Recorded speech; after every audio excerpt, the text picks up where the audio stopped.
नेकी ऐसे करो तो क्या होता है, अरे ये इमाम बारगाह में इतनी मेहनत क्यों करूं, पता क्या पता मैं मर ही जाऊं। मौला कहते नहीं, नेक काम ऐसे करो कि नहीं हमेशा रहोगे, यानी नेक काम को पायदारी के साथ करो और बुराई को ऐसे करो कि अगले लहजे में मर जाओगे, यानी ऐसा ना करो कि मैं करता रहूंगा, पता नहीं लोग हैं या नहीं है। गुनाह को बुराई को बहुत छोटा और नेकी को ऐसे कि हमेशा जारी रहेगी। तो मौला फरमा रहे हैं कि इंसान जब बैठता है भाई इस अंदाज से दुआ मांगे कि जैसे बच्चा रोते हुए मां से दूध मांगता है, जब दुआ में आए तो जल्दबाजी ना कीजिए। बहुत से लोग बैठते हैं परवरदिगारा गाड़ी दे दे खुदा हाफिज, भाई जल्दबाजी में नहीं होती दुआ। मौला फरमाते हैं अगर दुआ कबूल करवानी है तो कुछ उसूल है, पहले सदका दो, तसद्दक तरज़्ज़क, सदका दो, रिज़्क़ नाजिल करवा लो। पता नहीं लोग हैं या नहीं। मैं एक बहुत बुजुर्ग आलिम दीन ने एक वाक़या सुना है, वो कहते हैं कि एक आदमी किसी मस्जिद में गया, दुआ मांगना चाहता था, परवरदिगारा मेरा ये काम है, मतलब मुझे $1 मिलियन दे दे, दुआ मांग रहा था बेचारा। अब छोटी मोटी तो दुआ थी नहीं, $1 मिलियन, $1 मिलियन, करीब में एक आदमी परवरदिगारा $1 दे दे, $1 दे दे, $1। उन्हें बहुत बुरा लगा, कहा तुझे समझ में नहीं आता, मैं मिलियन मांग रहा हूं, तू मुझे शर्मिंदा कर रहा है, कोई बड़ी चीज मांग। कभी जिसके पास जो नहीं होता वो वही मांगता है। तो कहेंगे क्या करेगा $1 का, खाना खा लूंगा। उसने निकाल के दिया $1, कहेंगे ये $1 प्लीज यहां से उठ। तो उसको पैसे दे के उठा दिया, क्या परवरदिगारा तेरी बारगाह में 2 आदमी मांग रहे थे, मैं और वो, उसकी हाजत रवाई मैंने कर दी, अब मेरी तेरे जिम्मे। पता नहीं लोग हैं या नहीं। देखिए मांगे तो पहले सदका दे फिर मांगे, दुआ रद्द नहीं होगी।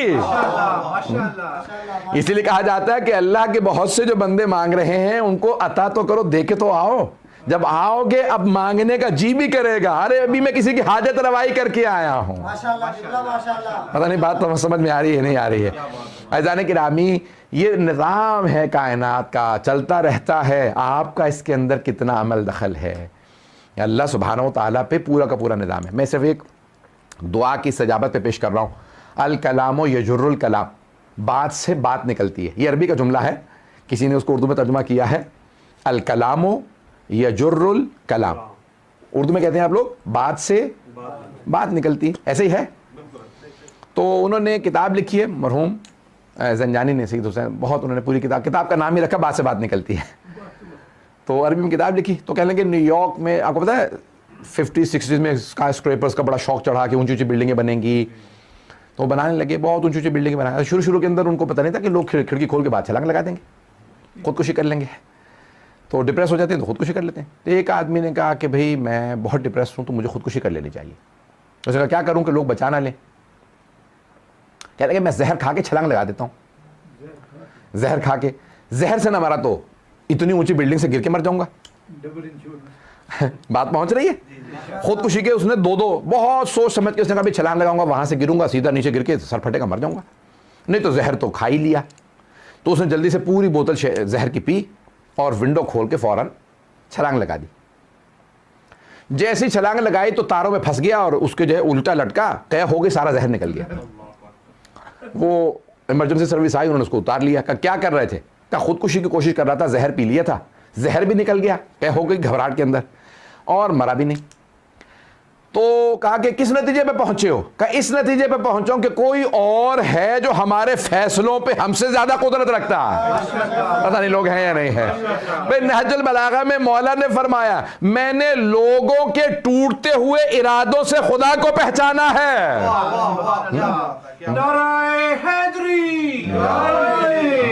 अरफ़्तुल्लाह बिफ़स्ल अल्लाहुम्मा सल्ली अला मुहम्मद।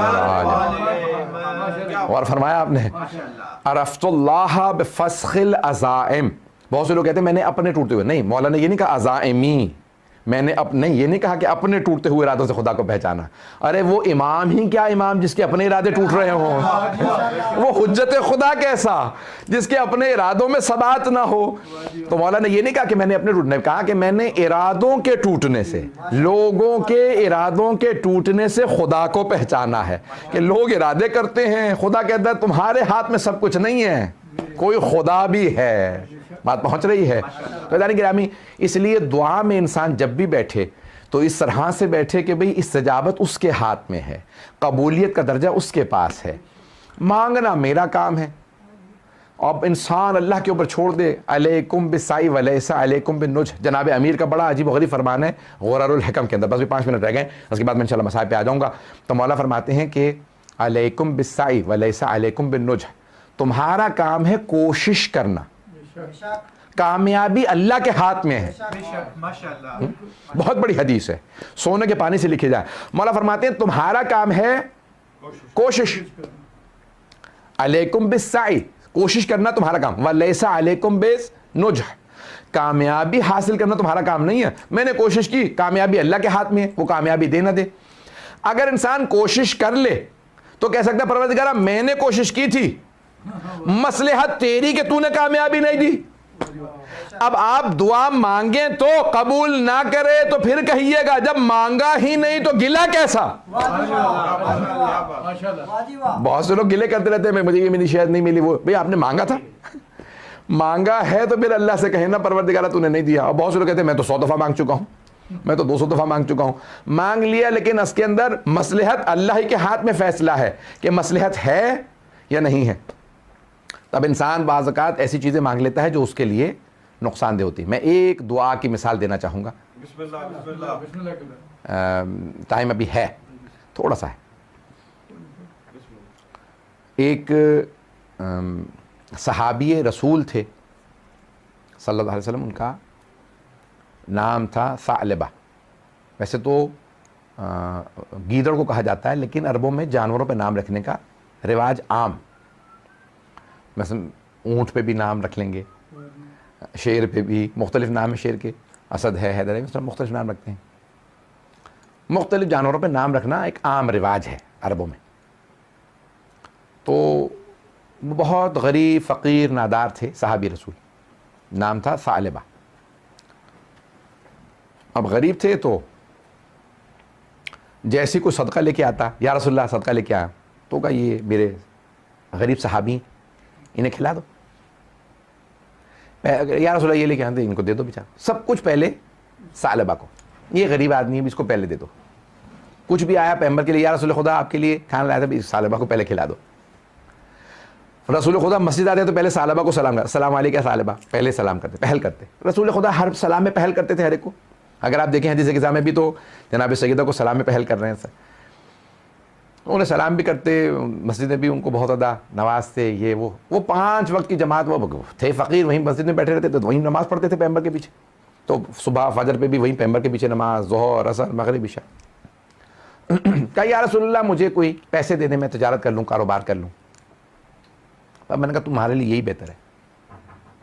अब नबी और इमाम जो है हर एक आदमी को जानते हैं, उसका मिजाज समझते हैं। तो कहा भाई सालबा तुम यही बेहतर, यही ठीक है। क्या नहीं या रसूलल्लाह मैं को कारोबार, बहुत ज़्यादा इंसिस्ट किया। अब पैगंबर समझा रहे हैं, अब कई लोगों को समझ में नहीं आता। क्या नहीं या रसूलल्लाह मुझे आप कुछ कारोबार करवा दें। पैगंबर ने कहा ठीक है, ये मेरे 2 दिरहम, 2 चांदी के सिक्के दिए। 2 दिरहम, दीनार सोने का सिक्का, दिरहम चांदी का। तो पैगंबर ने 2 दिरहम दिए, 2 चांदी के सिक्के, कहा इससे कारोबार शुरू करो। उन्होंने जाके 1 दिरहम से एक बकरी खरीद ली और 1 दिरहम से कुल्हाड़ी।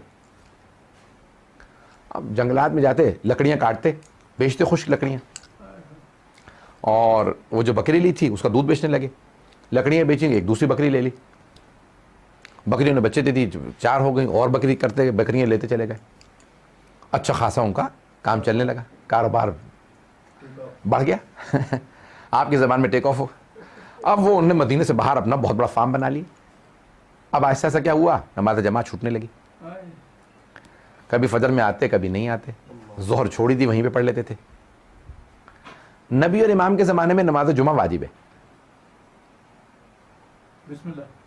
अब वो वाजिब, नमाज जमात मुस्तहब है। वो दूर थे कि मैं बिजनेस की वजह से नहीं आ सकता, उन्होंने जुमा भी छोड़ना शुरू कर दिया। कभी जुमे में आते, कभी ना आते। अब उनकी बकरियां सब जब फ्री चल रही हैं, मुफ्त घास चरती हैं ना, तो फिर ज़कात वाजिब हो जाती है। भाई इतनी बकरियां हैं, अब उनके पास माशाल्लाह अच्छी खासी बकरियां हो गई, बहुत ज़्यादा रेवड़ बन गया। रसूल खुदा सल्लल्लाहु अलैहि वसल्लम ने एक सहाबी से कहा, भी जाओ जाके सालबा से को ज़कात अदा करे, ज़कात वाजिब है, मेरे दिन में ज़कात वाजिब है। कहा सालबा, रसूल खुदा सल्लल्लाहु अलैहि वसल्लम ने भेजा कि वे ज़कात अदा करो। कहा मैं अपने पैसों में से मोहम्मद को क्यों दूं? और रसूलुल्लाह ने कहा, नाम लिया, कहा मोहम्मद को क्यों दूं? मेरे पैसे मैं क्यों दूं ज़कात? ये नहीं। अच्छा, कई मरतबा ऐसा होता है कि कोई बात बुरी कहता है ना, जब तक कोई आपको बताए ना तो आपको तो पता नहीं, सुना नहीं था। अच्छा, पैगंबर सलाम तो जानते भी हैं, देख भी रहे हैं। उन सहाबा ने भी आके इन्हीं अल्फाज के साथ पैगंबर को कहा, वो तो यूं कह रहे थे। पैगंबर को बहुत दिल शिकनी हुई। कारोबार मैंने शुरू कराया, खाना पिलाना मेरा, सब कुछ इसको ज़कात वाजिब है, मेरा मानने वाला। और मैं खुद तो अपने लिए तो नहीं मांग रहा, कह रहा हूं कि नादारों को, गरीबों को दे, खुद भी उस वक्त से गुजरा। अब रसूल इस्लाम ने कहा, या अली, आप जाके सालबा से मेरे 2 दिरहम ले आइए। अब जनाब अमीर से कहा, जनाब अमीर आका, सालबा रसूल खुदा कहते हैं मेरे 2 दिरहम वापस करो। हाथ पे रखो, मैं उठाऊंगा। मांग नहीं रहा, पता नहीं लोग हैं या नहीं, हाथ नहीं फैलाया। पैगंबर ने जब दे रहे थे ना तो बरकत आ रही थी। कहा कि या अली, वो जो मेरी बरकत है वापस लाइए। पता नहीं लोग हैं या नहीं है। तो जनाब अमीर ने कहा, वो 2 दिरहम। कहा, अब मेरे पास बड़ा पैसा, मोहम्मद के 2 दिरहम वापस। जैसे ही वो 2 दिरहम दिए, बकरियां मरने लगी, वबा फैली, सारी बकरियां मर गई। पता नहीं लोग हैं या नहीं। फसलें उजड़ गई, उनके जो बागात थे सब उजड़ गए। दोबारा फकीर होके मस्जिद नबवी के बाहर आ गए। अब जैसे ही पैगंबर को आता देखा, खुद उठे, कहा अस्सलाम वालेकुम या रसूल अल्लाह। पैगंबर इस्लाम उनको जवाब दिए बगैर चले गए। कहा या रसूल अल्लाह, मैं आपको सलाम कर रहा, आप जवाब नहीं देते। कहा तेरा ईमान ज़ाया हो चुका है, मुसलमान के सलाम का जवाब वाजिब है। तू जब मेरी रिसाला से, कुरान की आयत है, नबी को ऐसे ना पुकारो जैसे एक दूसरे को पुकारते हो। तू मेरा नाम लेने लगा था, जब अब सब कुछ ज़ाया हो गया, उस वक्त तेरा ईमान बाकी था, मैंने तुझे बताया था। ऐसा ना करना कि इतना, बाज़ अफराद को जब चीज़ें मिल जाती हैं, अल्लाह नहीं दे रहा होता, उनके ईमान महफूज रहता है। कुछ को मिल जाती हैं तो ईमान चला जाता है। पता नहीं बात वाज़ेह हुई या नहीं।